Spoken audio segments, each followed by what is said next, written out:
If you've watched any of my streams these past few months, you'd know how excited I was for the release of Tormented Souls 2 this year. I adored the first game and of course obtained all achievements for it on Steam, and was looking forward to completing the second game to 100%. Here's how I obtained all 33 Steam achievements in Tormented Souls 2. Side note, during October I was dressing up on stream in various costumes to show my Halloween spirit, so in this video you'll see me as several characters. Hope you enjoy! Ooh, I'm so excited! This is the best game in the world! This is gonna be my top game of the year. Probably, actually. I don't know. I was really excited about this release, so... Whee! I love me a fixed camera angle, and I love doing little puzzles and shit. I love it! That's my bread and butter, guys! This is it! No! The nuns have masks! That means they're evil! You heard that right. The evil nuns took my sister and knocked me out as soon as we arrived at the convent. I woke up with multiple needles in my body and plotted my escape. Our first achievement popped by leaving the infirmary. I'm pro gamer. Did we get an achievement, guys? I wandered around the church looking for my sister and realized it wasn't going to be so simple. So I stopped by the wardrobe to change outfits before going any further, unlocking the second achievement. The door to the church where I last saw my sister was blocked by cursed hands, preventing me from saving her, so I kept exploring until I found trouble. I created the nailer, the beloved weapon in the first game, unlocking the third achievement. I also met a creepy priest who told me I needed to find an evil book for him if I wanted his help. I also saved for the first time after this, unlocking another achievement. Remembering the achievements from the first game, I attempted and happily succeeded in killing an enemy with a trap in this area. This unlocked an achievement just like I thought it would. 5 out of 33. Moving further, I came across a saw-like dungeon, which I was dressed perfectly for. Oh my god, a symbol paper. Not symbols!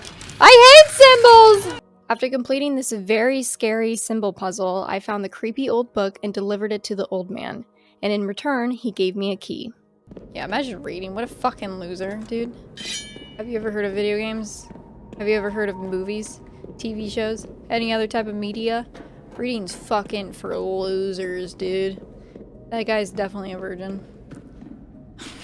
You start bullying a priest for being a virgin. What are you, fucking gay? I continued to wander the convent, finding the shotgun and more enemies. Obviously, a game bug occurred here because I've never died in a game, but we were awarded another achievement, so whatever.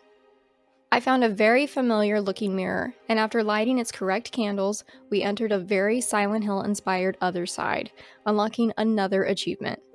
Navigating this dark place, I found exactly what we needed to break the curse on the armed door. This is where I met the Iron Maiden, a very intimidating looking monster with a giant hammer.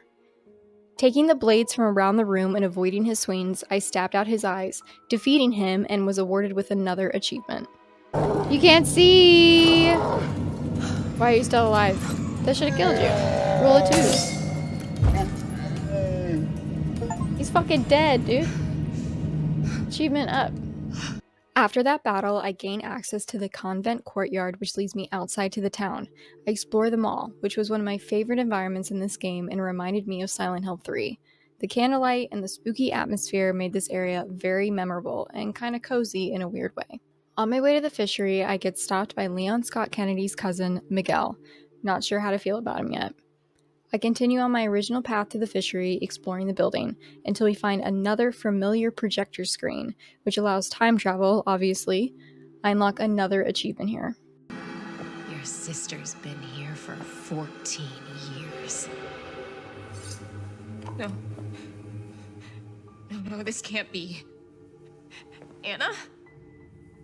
I saw you yesterday. What happened to you? I finally found my sister, but she's pissed, and I don't remember her being purple or a grown woman at the start of the game. A little shaken up after that fight with her, I do my best to complete this area's puzzles and kill as many evil crabs as possible. At this point, I had defeated 40 enemies, obtaining the first out of 3 killing achievements. I pet the shark, do more puzzles, and light some candles until I find the Harvester. This boss design was really cool. The humanoid fish-like appearance was really neat, and I hadn't really seen it before. Here, I had to damage the harvester till he was slowed, and then shoot him with a harpoon to finish him.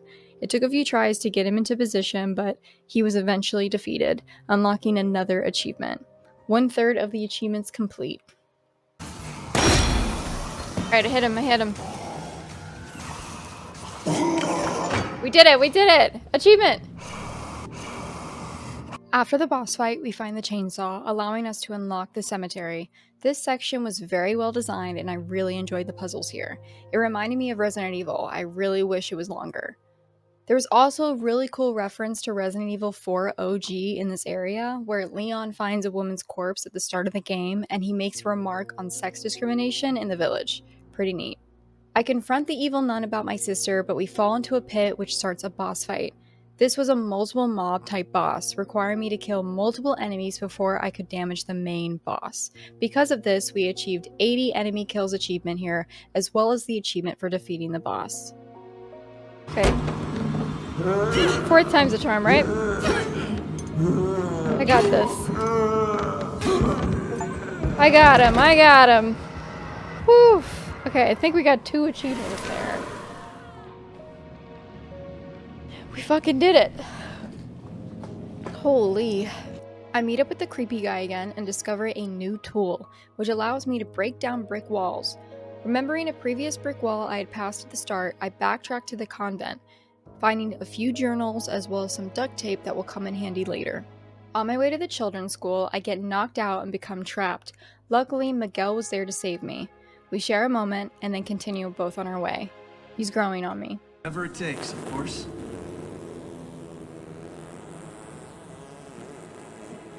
After that near-death experience, I made my way to the children's school. Along the way, I find a Resident Evil Easter egg. Hey, I love those games. I explore the school and stumble upon Isabella, who recommended I go to the convent in the first place to help my sister. She's been filled with such regret for the past 14 years and pleads for forgiveness. Poor woman. We fight spinning mannequins and find the last diary of Miguel outside, unlocking the first of the diary achievements.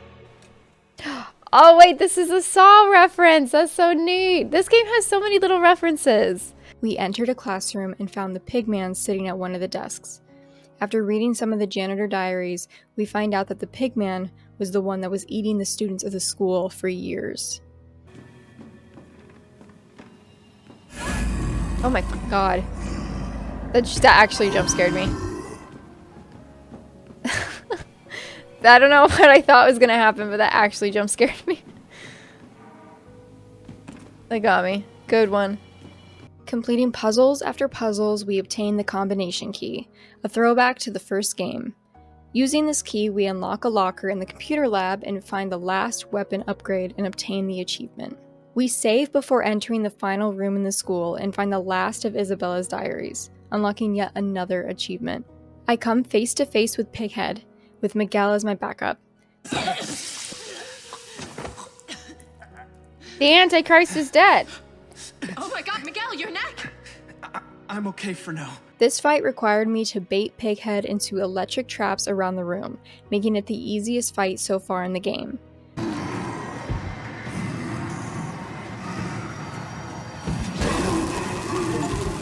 We got an achievement! Achievement! I defeated him and unlocked the 17th achievement. Unfortunately, Isabella was fatally injured by Pighead, and while dying, states that Miguel was her long-lost son from years ago. Damn. It really makes you think.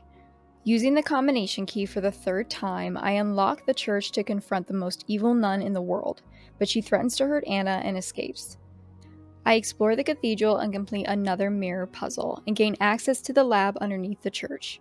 Full disclosure, at the start of my next stream, I actually decided to reload my save at the school to try to save Miguel since he was also injured by the pighead.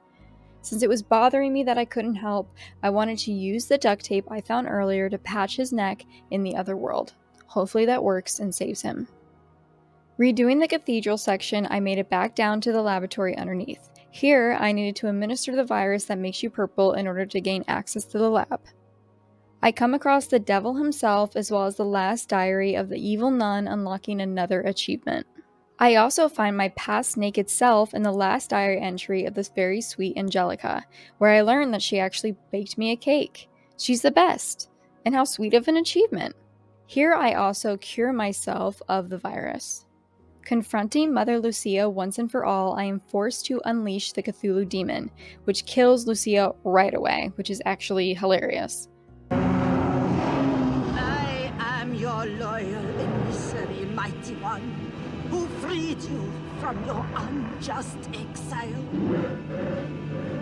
Now is the time to shine your light upon the world. Strike down this blasphemer!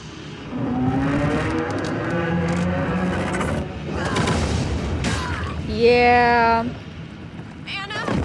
we predicted that, didn't we? Hi, Miguel! We saved Miguel! Miguel takes my sister, and it's showtime. I got this one. Unlock the fucking... No, I'm not. Instantly get hit. Okay, to be fair, that was really fast. After destroying the 4 tentacles twice while dodging hits and electricity and shooting his weak spot on his head, I beat the demon and escape in a very Resident Evil type style. That's the containment door. If it closes, we'll be trapped on here forever. Come on! Come on, Miguel!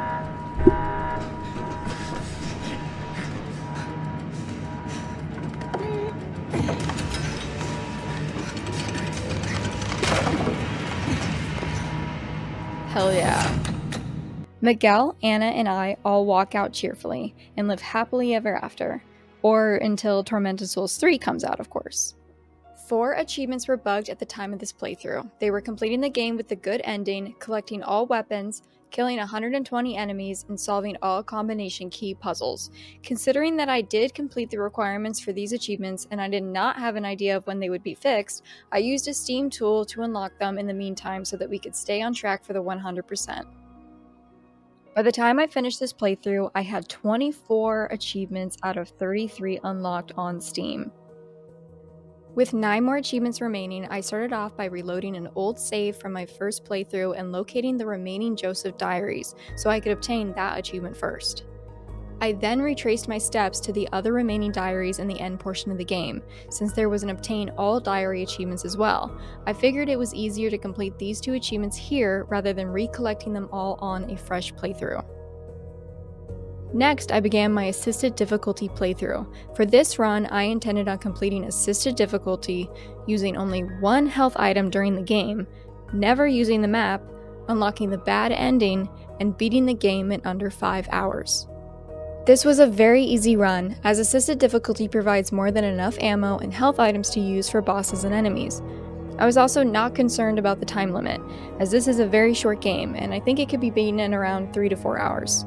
Assisted difficulty also auto-saves before bosses and allows the player to automatically heal when your health enters danger. Because of these things, I was able to beat the game in 2 sessions, under 4 hours total.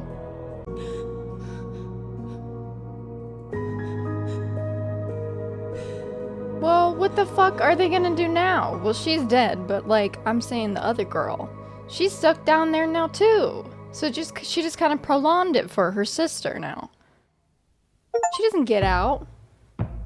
Alright, under 5 hours, only 1 health item, without the map, bad ending, and assisted difficulty. Whoop whoop. The next run was to beat the game in Tormented difficulty. This was definitely more challenging than the previous run, as ammo and healing items were scarce and enemies did a lot more damage. Basically, taking 2 hits without healing almost always resulted in death. This required me to backtrack more for supplies throughout the run so that I would be in a better position for boss fights in enemy-heavy areas. I ended up meleeing the final boss because I did not have the ammunition, which was perfectly doable. I had no issues with completing this run over the course of multiple sessions. I've been very busy this past month and I could only play for about an hour at a time, so my finished run time was around 5.5 hours. The final achievement I needed for the 100% was to complete the game without saving, which honestly the most challenging part of this achievement was just finding the time to sit down and complete this in one sitting. I actually attempted this run twice, as I died halfway through my first attempt because I had to walk away from my computer, and when I returned, I died. Still, this was a very easy and simple achievement, as I had played through the game 3 times previously, so I already knew the route, the puzzles, and mastered the dodging mechanic. I completed this run in under 4 hours. Again, I think this achievement on standard probably would only take around 3.5, but I get distracted pretty easily, so it made my run go a little bit longer. So there you have it. I achieved 100% completion in Tormented Souls 2, making it my 199th completed game on Steam. I absolutely loved playing this game, and I found the achievement list to be very fair while also still remaining somewhat challenging. If you enjoy Resident Evil or the Silent Hill games, I can't recommend this game enough. I think the fixed camera angles are a dying breed in horror, and they really give so much atmosphere to their games. If you enjoyed this video, please like and subscribe to my channel.